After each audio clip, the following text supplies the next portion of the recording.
أعوذ بالله من الشيطان اللعين الرجيم بسم الله الرحمن الرحيم. ઇમામે હુસૈન અલૈહિસ્સલામ આપણને સબક આપ્યા કે બાતિલને કેવી રીતના રદ કરવું, ઝાલિમને કેવી રીતના ઠુકરાવવું. એવો જમાનો હતો કે સર્વે બીકમાં હતા અને કોઈ પાસે રદ કરવાની હિંમત પણ ન હતી. એ નમાઝે જુમા જ્યારે બુધવારના દિવસે પડાઈ જતા ત્યારે કોઈને હિંમત પણ ન હતી કે આ એક ખુલ્લે આમ જે બિદઆત થયું છે એને કોઈ ઠુકરાવી શકે. કુરાન શરીફના અંદરમાં ચોખ્ખી આયત છે કે જુમાના દિવસે જ્યારે નમાઝ માટે બોલાવવામાં આવે તો zikre ખુદા માટે દોડો, પણ તે જુમાના બદલીમાં બુધવારના તેઓ બોલાવતા હતા અને સર્વે માણસો આવી જતા હતા અને કોઈ રદ પણ નહોતું કરી શકતું. પણ ઇમામ હુસૈન અલૈહિસ્સલામની આ મહાન કુરબાની થકી માણસોના દિલના અંદરમાં એ રદ અને જઝ્બો બાતિલને તેઓ ઠુકરાવવાની હિંમત આવી ગઈ. પણ ઇમામ હુસૈન અલૈહિસ્સલામનો આ જે મિશન અને જે ઇન્કિલાબ હતું એ ઇન્કિલાબની તારીખોના અંદરમાં એ પણ લખાઈ ગયું છે કે કુફા વાસીઓ 12,000 પત્ર ઇમામ હુસૈન અલૈહિસ્સલામને લખ્યા હતા અને કુફાના અંદરમાં એટલી જાગૃતિ થઈ ગઈ હતી કે કુફાનો જે યઝીદનો રિપ્રેઝન્ટ હતો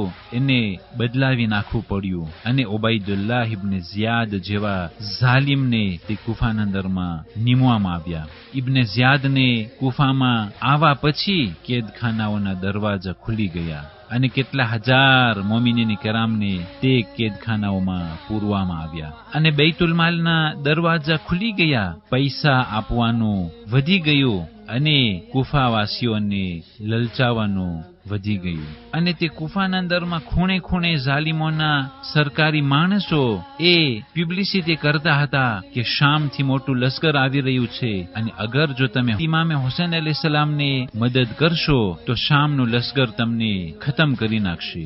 આ બધી વસ્તુનો અસર તે માણસોના દિલોના અંદરમાં થયું. ઇબ્ન ઝિયાદ ઇમામે હુસૈન અલૈહિસ્સલામને એક પત્ર લખે છે જેના અંદરમાં એ પત્રમાં તે ઇમામ હુસૈન અલૈહિસ્સલામને જાણે કે માઅઝલ્લાહ ઇમામ હુસૈન ફિતનો કરે છે અને કોમના અંદરમાં ફાટા પાડે છે. તો ઇમામે હુસૈન અલૈહિસ્સલામ એક જવાબ લખ્યા, કહ્યું લા અફલાહ કૌમિન ઇશ્તરૌ મરદાતિલ મખલુક બિસખતિલ ખાલિક, કે તે કોમ કદી પણ કામયાબ નહીં હોય જે લોકો મખલુકની રઝામંદીને હાસિલ કરે છે અને ખાલિકનો ગુસ્સાને તેઓ અપનાવે છે, મખલુકને ખુશ કરે છે અને ખાલિકને નારાજ કરે છે.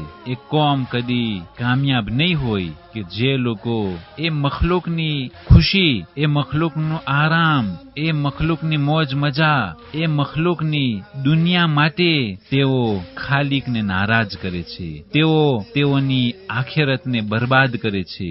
એ લોકો કદી પણ કામયાબ નહીં હશે કે જે લોકો બીજા કોઈની દુનિયા મજા આરામ સારું થઈ અને પોતાની આખિરતને વેચી નાખે છે, પોતાના ખુદાને નારાજ કરે છે. એવો જમાનો હતો કે ઇમામ હુસૈન અલૈહિસ્સલામની શહાદત પહેલા સર્વે માયુસ હતા કે હવે આ હાલત નહીં બદલે, સુધારો કદી પણ નહીં થઈ શકે. પણ ઇમામ હુસૈન અલૈહિસ્સલામની શહાદત પછી એ માણસોના દિલના અંદરમાં હિંમત આવી ગઈ અને તેઓ ખરાબ માહોલને સુધારવાની કોશિશ કર્યા. ઇમામે હુસૈન અલૈહિસ્સલામની જે આ હરકત હતી, જે આ કામ હતું, જે કોશિશ હતી, એના વિરોધમાં આવી મોટી હુકુમત કે જે બની ઉમૈયાની હુકુમત હતી, એ જમાનાના અંદરમાં પહેલી તાકાત અને પ્રીમિયર પુissance અગર જો હોય તો તે શામની હુકુમત હતી.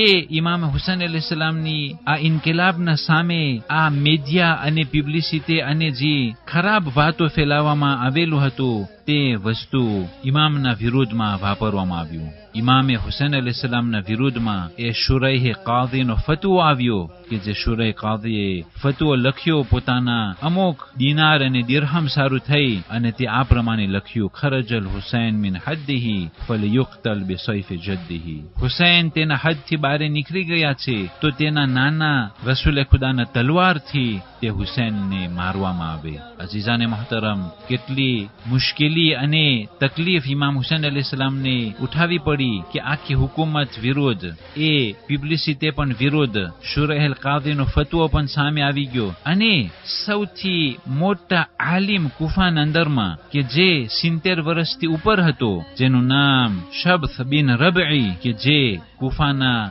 મહાન ઉલમાઓમાંથી ગણાય છે, તે આલિમ પણ ઇમામે હુસૈન અલૈહિસ્સલામના વિરુદ્ધમાં ઉભો રહ્યો અને તેના સાથે 4000નો લશ્કર કરબલામાંથી લઈ આવ્યો હતો.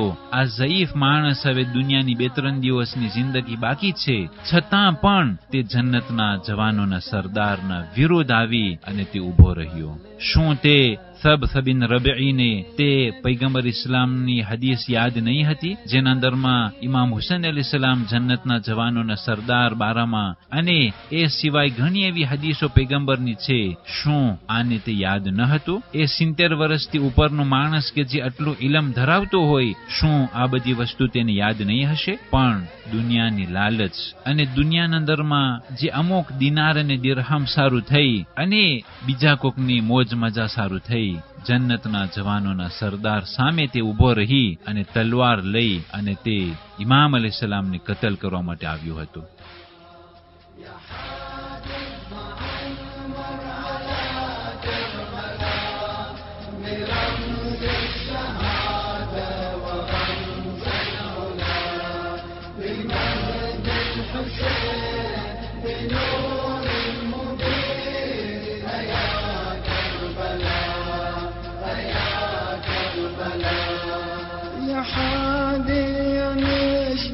بدمع الدروب بعرج بنا على وادي الطفوف، على وادي الطفوف.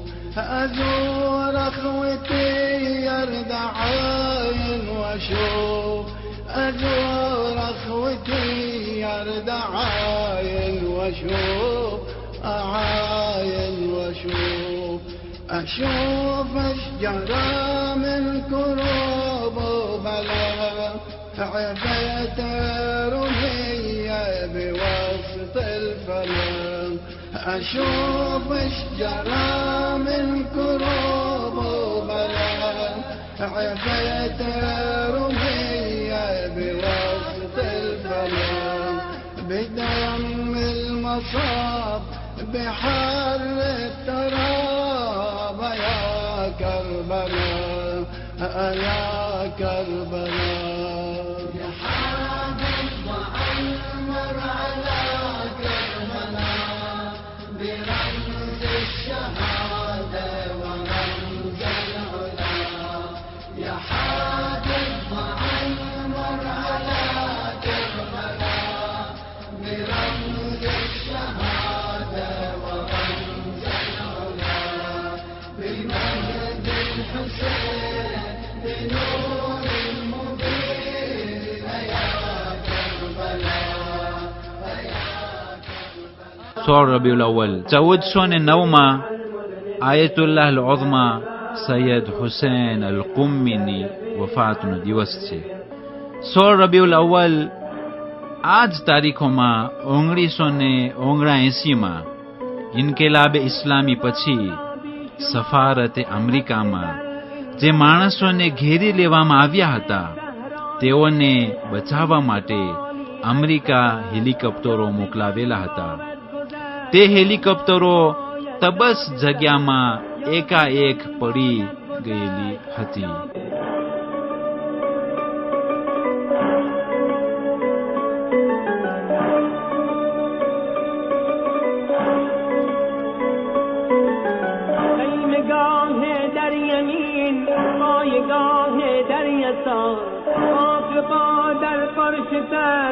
روی جانم ره سپر از برای ها با نگاه آشکار، از برای ناصح ها با نگاه آشکار، دیده جانانه انجام ندارد، دیدار جانانه انجام ندارد.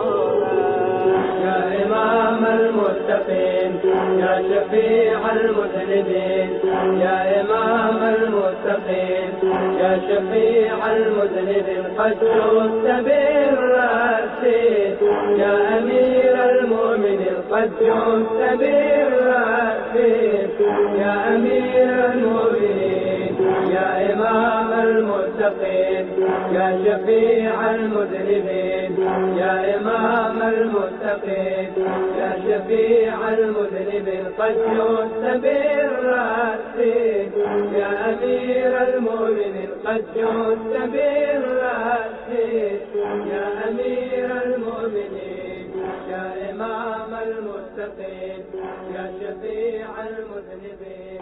والسلام عليكم ورحمة الله وبركاته.